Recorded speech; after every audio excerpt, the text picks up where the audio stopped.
Hello everyone and welcome to another video. If you've played GD recently, you might have seen my latest level Polychrome. It's my latest platformer made for Vibrant's Mini Creator Contest 5, which also ended up winning in the contest. Aside from that, it also got a legendary rating, and it was a top 1 feature tab level for a pretty long while. So there's a good chance you've stumbled upon this level. If you still haven't seen it, I recommend playing this level yourself before watching this video. I thought it would be interesting to make a video about this level, because I actually have a lot to talk about.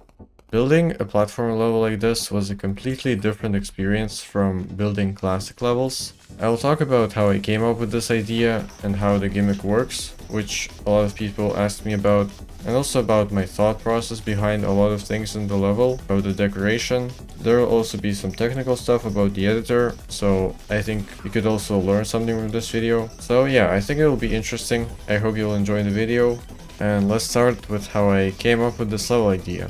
The answer is, I don't know. Ideas kinda just appear randomly. I guess one of the things that inspired this was Minecraft Spectrum mod, because at the time when I started this level, me and my friends were playing a Minecraft mod pack where one of the mods was Spectrum. It's a very cool mod, I definitely recommend it. Everything in this mod is based on mixing colors, so I guess maybe that kinda influenced my thought process and the idea just appeared because of that. And I actually started working on this before Mini Creator Contest 5 was announced. The same day this contest got announced, I got this idea and started working on a platformer level. It was mostly just a prototype. I tried making it with cube game mode, and in a few hours the contest got announced, so it was the perfect time to turn this into a full level.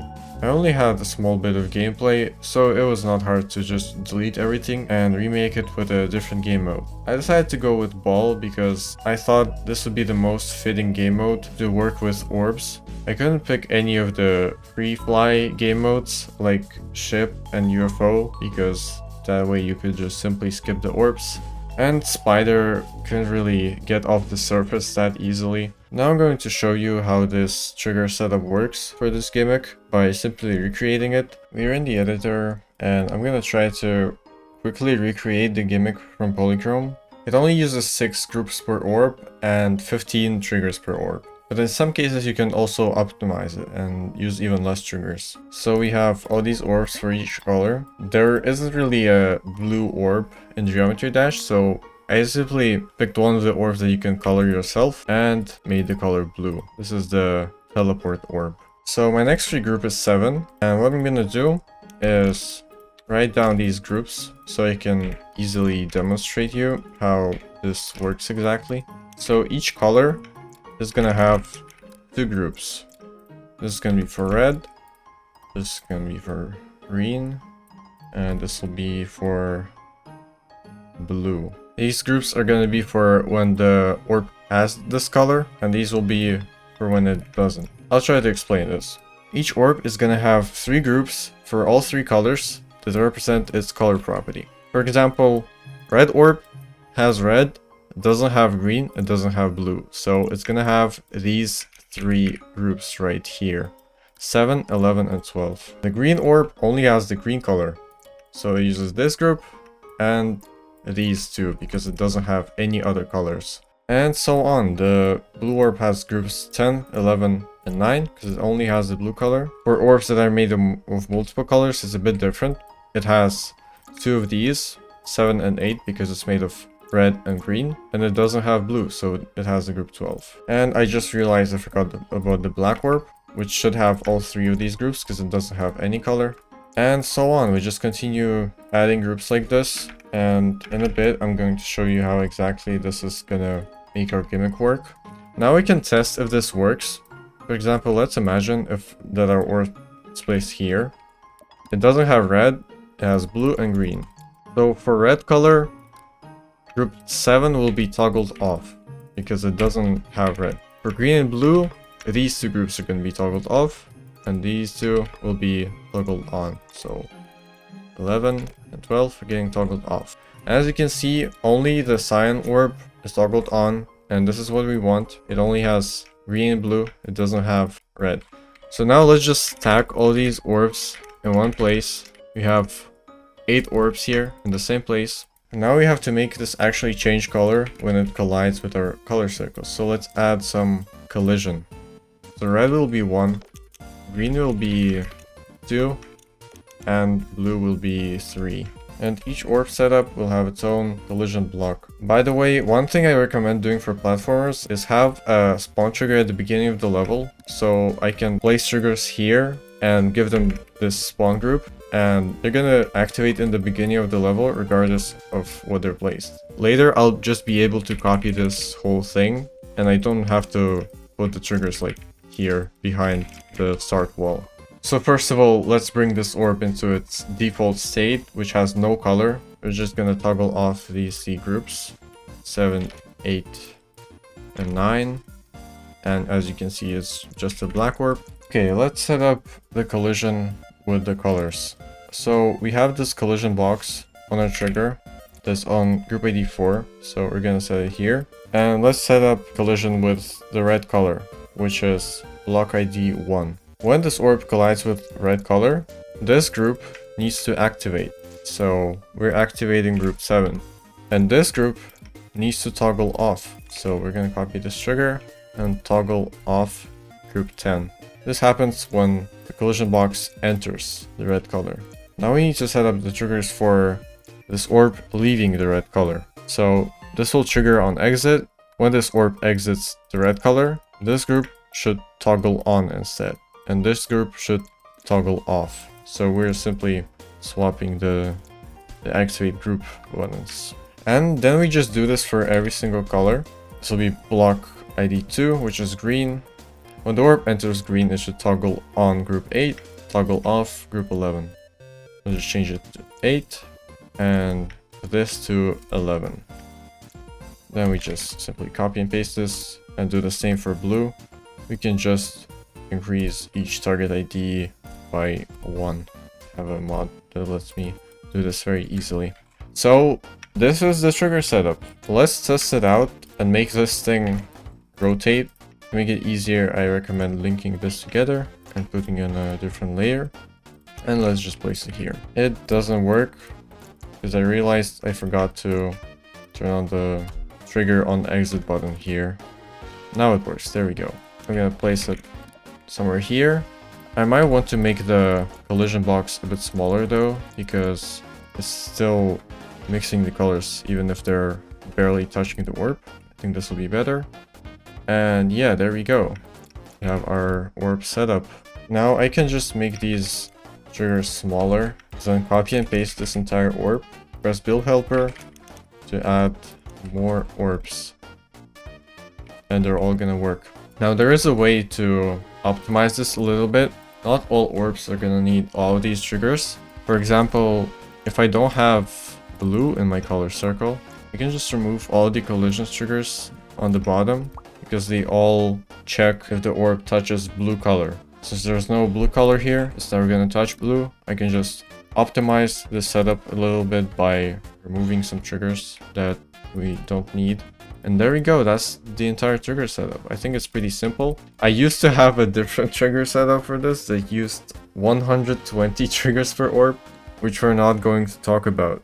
When building this level, I couldn't help but feel like I'm trying to do too much for this contest, because the entries for these kind of mini creator contests were supposed to be unfinished levels pretty much, because the classic mini creator contests had a 35-second time limit rule, and they were trying to do the same with the time limit of 5 minutes. But I feel like that gives a lot more freedom than the 35-second limitation on classic levels, because Polychrome is pretty much a full-length level. It doesn't feel like something unfinished. So yeah, I was really worried about this 5-minute rule. The level should be completable in less than 5 minutes without much practice. I even deleted some of the gameplay sections. I tried to keep every part as short as possible while still having the level feel like a finished thing with 3 parts with a gimmick that develops over time in each part. And I was worrying that trying to make this a full-length level was a bit too ambitious for this contest, but apparently not. I would say a lot of the entries feel like fully finished levels. Now here are some of the things that I ended up deleting from the level. I deleted some of the gameplay sections because firstly I wanted to make the level shorter for the contest, as I already said, and secondly some of the gameplay sections just felt kind of off. They didn't play that well, or they had very weird structuring that would look odd with the deco, so I ended up making the level shorter and deleted some of the gameplay parts that were not very fitting. Another thing that changed significantly in gameplay was the last part. Firstly, it used to not have any checkpoints, and secondly, it had a wall on the left that chases you throughout the part. So my original idea behind the part was that you kind of just consumed all the colors, so this world is destroying. So I wanted to make the part destroy itself as you're going through it, so it was time limited. But then I gave the layout to a few playtesters, and turns out it was just not fun at all. So I'm very glad I ended up deleting it. And there was another thing that used to be different. This used to be a 2-player mode level, because the last part used to have a 2-player mode mechanic where you could switch the colors of the circle that's attached to you by pressing 2P jump. I decided to get rid of this gimmick to make the level more accessible, because with 2P mode you simply can't use the arrow keys to play normally, to play with P1, and playing with the mouse also doesn't work for some reason. So I decided to change this gimmick. I wanted to make it 2P at first because the idea of the final part is that you kind of have full control of color since you consumed it, but I realized it's not worth it in the end and decided to replace it with just the color circles that I used in the second part. It's a bit slower, but I think it still works, and it's definitely better than limiting controls for the player.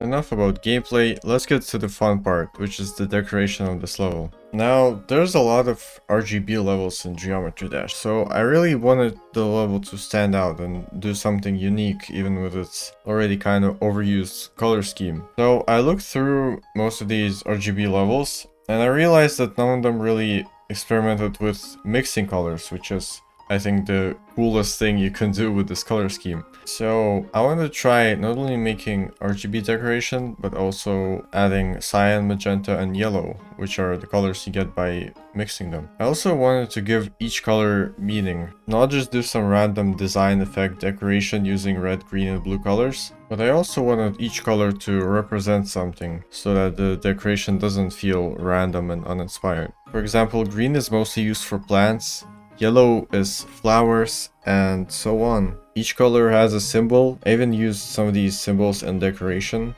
You can find them in some parts of the level. And this thing really helped me a lot because I had something to base my decoration off. I didn't have to just randomly pick colors. This gave me a lot of ideas on what kind of decoration to do in specific parts. Now I want to talk about my favorite thing in platformer levels, and that's interactive deco.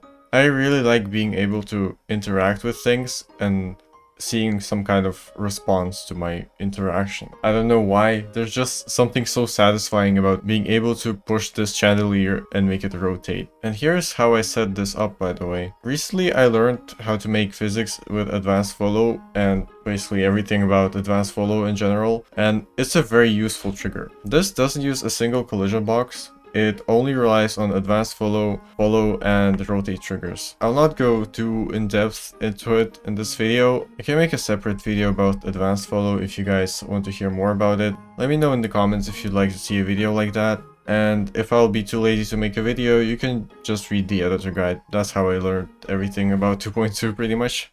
One thing I really like about building levels is how terrifying my editor becomes as I get more and more progress on the level. This might look very scary, but I promise this is very organized. Most trigger setups are on the same layer with the thing they're connected to, so if I needed to find the trigger setup for whatever detail, I'll just select it, go to that layer, and find the trigger setup. Honestly, I was pretty afraid of starting another platformer because I had a pretty negative experience with trigger organization with my first platformer, Deep Blue, that I made in the first week of 2.2. And really the only thing I needed is to place one spawn trigger in the beginning of the level so that I don't have to put all my starting triggers behind the starting wall. I can just place them wherever I want and they will just activate from the very start. I don't know why I didn't think of it earlier. And another very useful thing is the sequence trigger. This lets you activate different triggers each time the sequence trigger is activated. For example, I used it for breaking the checkpoint core. Each time you hit it, a new crack appears, and on the fourth time you just destroy the checkpoint core and all checkpoints get disabled. The sequence trigger makes this very easy to set up and it's very simple to use. I think there's a lot of quality of life 2.2 trigger features that people don't really use because they're scared that it's very hard to do, but I promise you a lot of 2.2 features that you're not using are much easier to use than you think they are. If you guys want, I can make more videos about 2.2 features and how to use them. If you have anything specific you want me to do, you can leave a comment. And you can like the video and subscribe to the channel if you want to show me that you like my videos and I should make more of them. Here's the editor of Deep Blue, my first platformer, and I can already see what I struggled with a lot. I have this trigger set up for entering a new room. I placed all the triggers for entering a new room over here, so I had to go back and forth. I placed a trigger here, I went back. I don't know, it was so annoying to set up. I could have just placed this like here next to each new room. And I also remember the keys being very annoying to set up because I didn't know about spawn remapping. I mean, I did know about it, but I wasn't very good at finding uses for it. So as you can see, there's a lot of triggers. And it was pretty annoying to build helper it because I need to place the key here and then go back, and it was just so inconveniently placed here that it was so annoying to work with. And as you can see, I made all the loops either before the starting wall or right next to it, so it starts at the beginning of the level. And I could have just placed this here and activate this spawn trigger in the beginning of the level, but I'm not sure why that was such a hard thing to think about. Yeah, this was my most miserable and sad building experience. It was not very fun. There's not even any triggers here. Like, if I wanted to set up any triggers for this, I would go all the way back here. And I also have all these events here in the same place. For some reason, yeah, I would say I got a lot better at organizing things in the editor since I made this level. This probably looks more organized than Polychrome, but it's a lot more painful to work with. The last thing I haven't really talked about is the song choice for this level. I think the songs in this level work really well together and transition very well into each other because they're all from the same artist. I thought Frums' music would fit very well into this level, and I really like her music, so I decided to go with 3 Frums songs. And I spent a very long while looking for them and trying to find the most fitting song for each part. And I actually have every single Frums song from a music library downloaded now because I listened to pretty much all of them that I haven't listened to before. And I would say I made great song choices. I think it works really well. The level doesn't focus too much on the song representation because this is a platformer and music sync isn't really the biggest focus in most platformer levels, and I think that's fine. However, that doesn't mean I didn't sync visuals to the song at all. The first part doesn't really do much with the song. There's just a few background pulses and a small effect representing some sounds of the song. But I think the effect in the second part represents the song really well to match the intensity. It's the effect on the screen borders. Those pulsing symbols are synced to the song, and a lot more details appear in the borders as the song gets more intense, and each detail represents a sound from the song. I was really proud of that detail. I'm really glad I represented the song like this. I would say the last part doesn't do that great of a job at representing the song. It does kind of have this chaotic energy that matches the song, but I didn't really add any pulses that would sync to the sounds in the music, so it's kind of a weak part in terms of song representation, but I don't think it's very bad. And that was pretty much everything about Polychrome I wanted to talk about. I am very happy with how this level turned out. I think it's definitely one of my best levels. Unlike a lot of my levels, this level turned out pretty much exactly how I envisioned it. I really don't have any big issues with this level, anything that I dislike a lot. I think I did a pretty good job at this level and I personally really like it too. The competition in the contest was pretty tough, so it's kind of crazy getting top 1 in that contest. There were a lot of great entries, and they're also really cool, and you guys should check them out. And this is my first time winning any kind of contest in Geometry Dash. So yeah, that's really cool.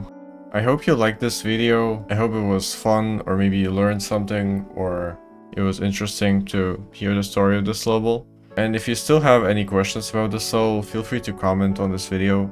I will respond to any questions about this level. As usual, this video took a lot longer than it should have, mostly because recording my voice isn't a very fun process for me, so I kept delaying it. But I hope finishing this video was worth it and you liked watching it. And if you did, you can like and subscribe to the channel. I'll really try my best to make more content videos if you guys actually enjoy them. Thanks again for watching, and I'll see you in the next video.